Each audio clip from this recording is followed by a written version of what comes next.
and welcome to another episode of A Closer Look. Thank you for joining us.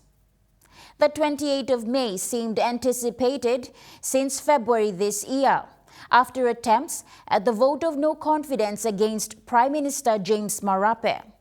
With the prospect of another vote of no confidence looming, it is important to understand the processes involved and what to expect. In parliamentary services, the VONC is part of the checks and balances on the government. The Constitutional Planning Committee and the writers of PNG's constitution included this in Section 145 of the Constitution. Motions on VONC is one such mechanism to ensure government is held accountable. Emphasizing this, former Prime Minister and current MP for Yalibu Pangia, Peter O'Neill, stated that a VONC allows the frustrations and anger of our people to be properly and without violence heard in the Parliament. It is one of the reasons we have experienced so little serious social demonstration and unrest in our country, because our people know that our democracy has avenues for them to be heard between elections if our country is not being led well. In a paper by lecturer Patrick Kaipu from the Political Science Department of the University of Papua New Guinea, when the opposition seeks to move a motion or vote of no confidence during a session of Parliament, it must file a notice paper for submission to the Parliament Business Committee or PBC. The important elements for this include: firstly, there must be a mover for a vote of no confidence and a seconder of the motion. Secondly, reasons for the vote of no confidence must be of national importance or will be rejected by the PBC. Thirdly, the opposition must clearly state the name of the alternate Prime Minister on the notice paper.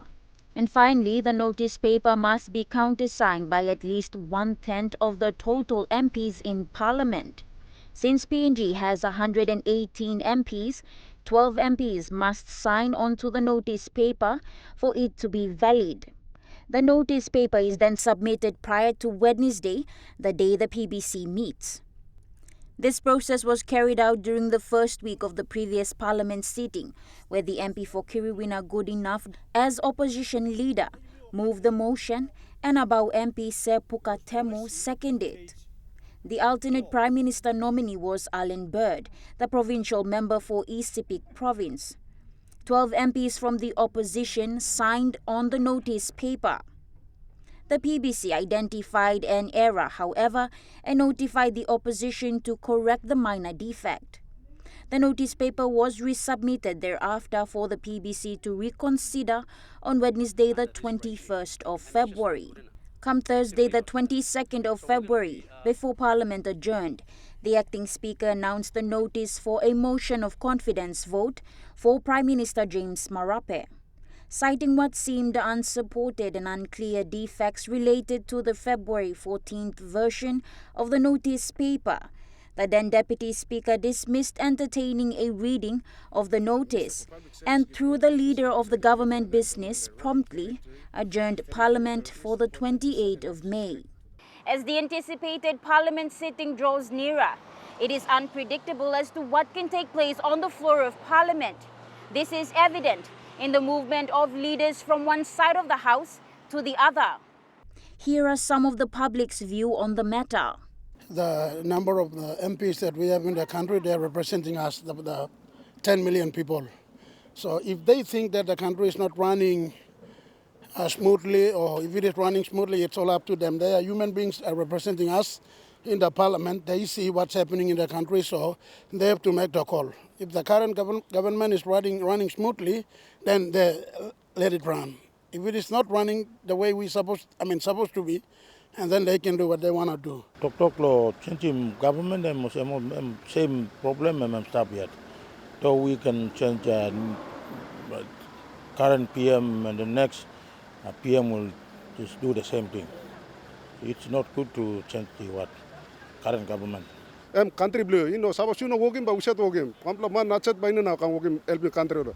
Prime Minister lo Australia, Prime Minister lo China ba na belum country blimi. Country salam liblo member so. And time liblo member lo exercise la democratic right liblo na. Liblo mas wokim na lari imi movies la Prime Minister out because fit lo by running la country again. La mo kota sa come up lo plan lo big man so. Suppose on big man lugo mo sam disla o chavis marabe na am staff lugo mo sa gulla am ba change na la Prime Minister again. Suppose am lugo mo sam gulla am ba surugum na la time again.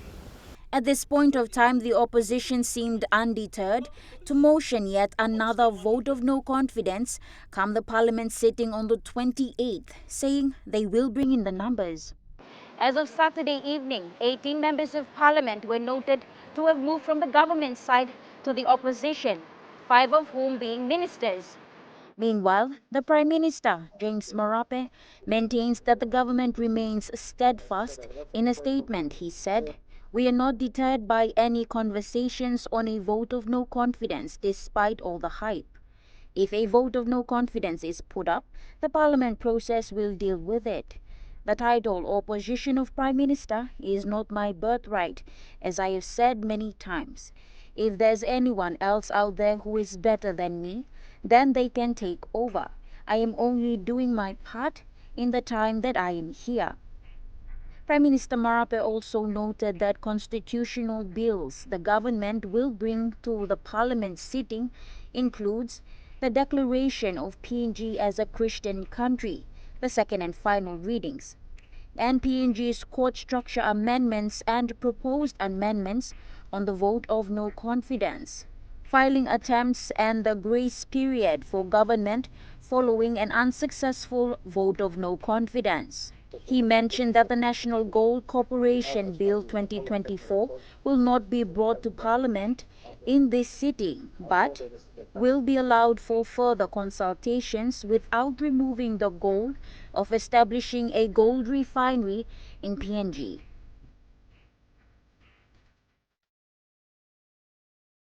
After this break, we will take a look at the major restructure of the court system. Stay with us.